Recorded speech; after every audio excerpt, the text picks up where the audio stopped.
पिछले एपिसोड में हमने देखा था कि मास्टर सारे डिसाइपल को रूल्स बता रहे होते हैं कि जब तुम उस मिस्टीरियस रेल्म के अंदर जाओगे तो तुम्हें वहां पर मॉन्स्टर को मारना होगा, जिसके बाद तुम्हारे बैच के अंदर एक एक स्टार बढ़ते जाएंगे और जिसके पास भी 4 स्टार होंगे वही इस सेक्ट में शामिल हो सकता है, बाकी लोग इस सेक्ट में शामिल नहीं हो सकते। साथ ही जिसके पास 4 से ज्यादा स्टार होंगे उन्हें एडिशनल बेनिफिट भी दिया जाएगा।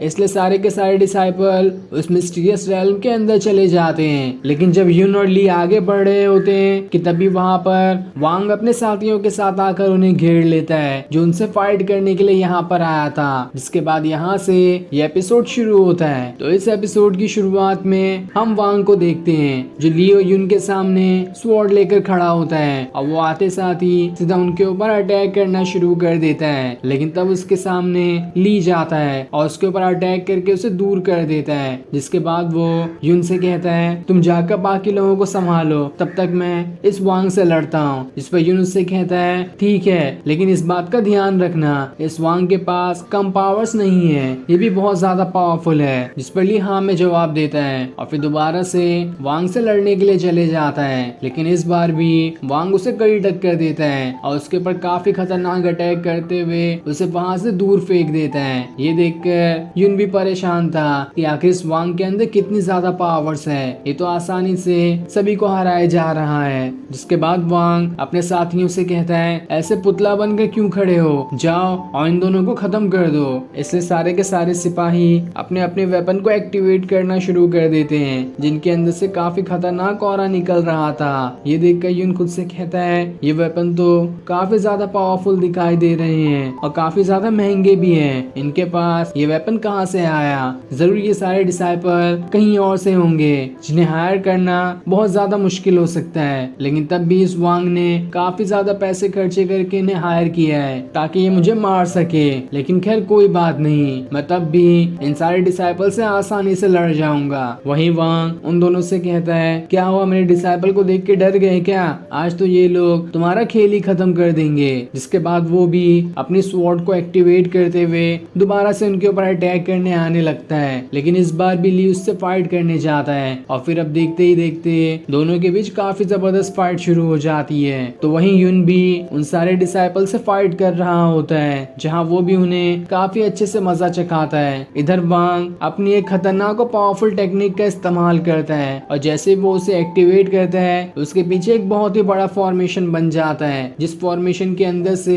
एक स्वॉर्ड बाहर निकल कर आ रही थी और वो स्वॉर्ड की मदद से ली के ऊपर बहुत ही पावरफुल अटैक करने वाला होता है। लेकिन ली भी कहाँ कम था, वो वहां पर खुद की भी एक खतरनाक टेक्निक का इस्तेमाल कर लेता है और जैसे वो उसे एक्टिवेट करता है उसकी आंखें डिवाइन आई में बदल जाती है, जिसके अंदर से एक छोटा स्पिरिट बर्ड निकल कर सीधा वांग की आंखों में ही लग जाता है और जैसे वो उसकी आंखों में लगता है उसका फॉर्मेशन टूट जाता है। साथ ही उसे बहुत ज्यादा तकलीफ भी हो रही थी, जिस वजह से वो एकदम ज्यादा गुस्सा हो जाता है और दोबारा से ली से फाइट करना शुरू कर देता है, जहाँ इस बार भी दोनों एक दूसरे को काफी कड़ी टक्कर देते हैं। तो वहीं यून भी उन डिसाइपल से फाइट किए जा रहा होता है, जहाँ वो अकेले 4 डिसाइपल से फाइट कर रहा था। लेकिन तब भी वो डिसाइपल उसका कुछ भी नहीं बिगाड़ पाते और वो बड़ी ही आसानी से उन सभी के साथ फाइट किए जा रहा होता है। साथ ही वहीं पर ली और वांग की अब भी फाइट चल रही होती है, जहाँ दोनों भी बहुत जबरदस्त तरीके से एक दूसरे से फाइट किए जा रहे थे।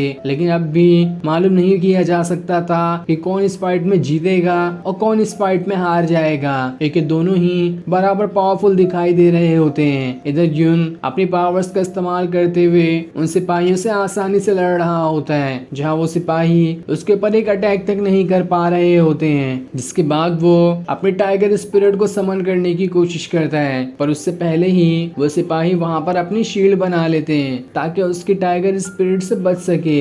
लेकिन तब भी यून की टाइगर स्पिरिट बहुत ज्यादा पावरफुल होती है, वो उनके फॉर्मेशन को तोड़ते हुए उन्हें वहीं पर खत्म कर देती है। जिसके बाद यून बाकी बचे हुए लोगों के पास भी जाकर उनसे फाइट करना शुरू कर देता है और उनका भी खेल बहुत ही आसानी से खत्म कर देता है, जिस वजह से अब सिर्फ वांग ही बचा था यहाँ पर। इधर वांग अपने पॉइजनस स्नेक का इस्तेमाल करता है और उसे वहां पर बुलाकर उसकी मदद से सीधा ली के ऊपर अटैक करवा देता है। लेकिन ली उस पॉइजनस स्नेक को रोक लेता है और जैसे ही वांग एक खतरनाक अटैक ली के ऊपर करने वाला होता है कि उससे पहले ही युन वहाँ पर आकर उस वांग के ऊपर एक बहुत जोरदार अटैक कर देता है, जिस वजह से वांग वहाँ से बहुत दूर जाकर गिरता है। जिसके बाद युन ली के पास आता है, जहाँ ली उससे कहता है ये वांग तो सच में काफी ज्यादा पावरफुल है, लेकिन मैंने भी इसे बहुत कड़ी टक्कर दी है, शायद ही ये अब दोबारा फाइट करने के लिए तैयार होगा। साथ ही वहाँ पर वांग अपने बाकी डिसाइपल को मरा हुआ देखकर एकदम गुस्सा हो जाता है कि आखिर किस मनहूस लोगों को मैंने यहाँ पर ले आया, ये तो किसी काम के नहीं निकले,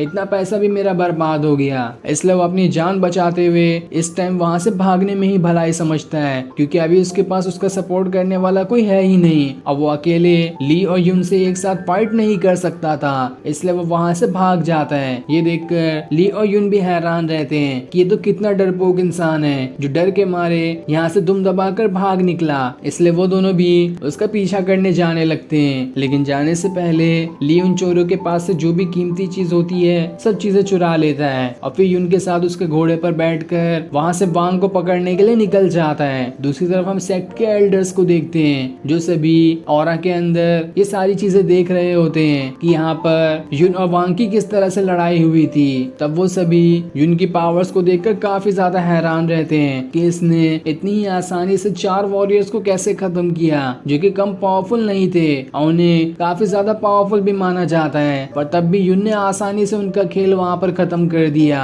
जिस पर दूसरे एल्डर बताते हैं मैंने तो सुना है कि हमारे एल्डर ने कहा था कि जब युन यहाँ पर अपनी पावर्स को टेस्ट करने के लिए आया था तब उसका वो बॉल ही टूट गया जो डिसाइपल्स की पावर्स को चेक करता है। आज तक ऐसा कभी नहीं हुआ था कि किसी की इतनी ज्यादा पावर्स हो जिससे वो बॉल ही टूट जाए, लेकिन ये पहली बार हुआ युन की पावर्स देखकर। तब दूसरे एल्डर कहते हैं अगर युन के पास इतनी ही ज्यादा पावर्स थी तो उसे कुछ कोटा दिया जाता है जिस वजह से वो आसानी से इस सेक्ट का हिस्सा बन जाता, तो आखिर उसे ये कोटा क्यों नहीं दिया गया। तब वो एल्डर कहते हैं ये सब कुछ वांग की फैमिली की वजह से हुआ है, उन्होंने बीच में काफी ज्यादा टांग अड़ाई जिस वजह से युन को वो कोटा भी नहीं मिला और उसने खुद ही उस कोटा को लेने से मना भी कर दिया। ये वांग फैमिली तो बहुत ज्यादा आगे निकलते जा रही है, हमें इसका कुछ न कुछ करना होगा। भले ही वो फैमिली काफी ज्यादा पावरफुल है लेकिन तब भी हमें कुछ करना होगा उन लोगों का, वरना ऐसे तो हमारे सेक्ट की बदनामी होते जाएगी। साथ ही वो यहाँ पर ली की भी तारीफ कर रहे होते हैं कि वो भी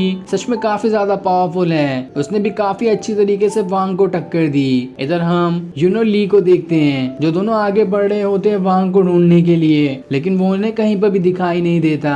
ये देखकर वो हैरान रहते हैं कि आखिर ये वांग कौन सा चूहा है जो अपने बिल के अंदर घुस के छुप गया, क्योंकि उन्हें अब उसके पैरों के भी निशान नहीं दिखाई दे रहे थे आसपास में। अब वो उसे ढूंढते हुए जंगल के काफी बीच में आ चुके होते हैं जहाँ आसपास हजारों की तादाद में वो फायर कौवे उन्हें घेर लेते हैं, लेकिन उन्हें वांग का कोई नामो निशान नहीं मिलता। इसलिए ली वहाँ से आगे बढ़ते हुए वांग को ढूंढने जा रहा होता है, लेकिन यून उसे रोक लेता है और उससे कहता है आसपास देखो यहाँ पर कितने सारे फायर कौवे हैं, ये लोग तभी यहाँ पर दिखते हैं जब यहाँ पर कोई मरा हुआ मॉन्स्टर या फिर कोई ज्यादा बड़ी चीज मरी हुई हो, उसी के खाने के लिए यहाँ पर आते हैं। इसलिए हमें यहाँ पर सावधान रहने की जरूरत है, वरना अगर इन्होंने अटैक कर दिया तो हमारे ऊपर काफी मुसीबत आ सकती है। लेकिन जिस चीज का उन्हें डर होता है वही हो जाता है। वो सारे के सारे कौवे मिलकर एक साथ यूनो ली के ऊपर फाइट करने के लिए आ जाते हैं और फिर ये सीन दिखाते ही ये एपिसोड यहीं पर एंड हो जाता है। Thanks for watching.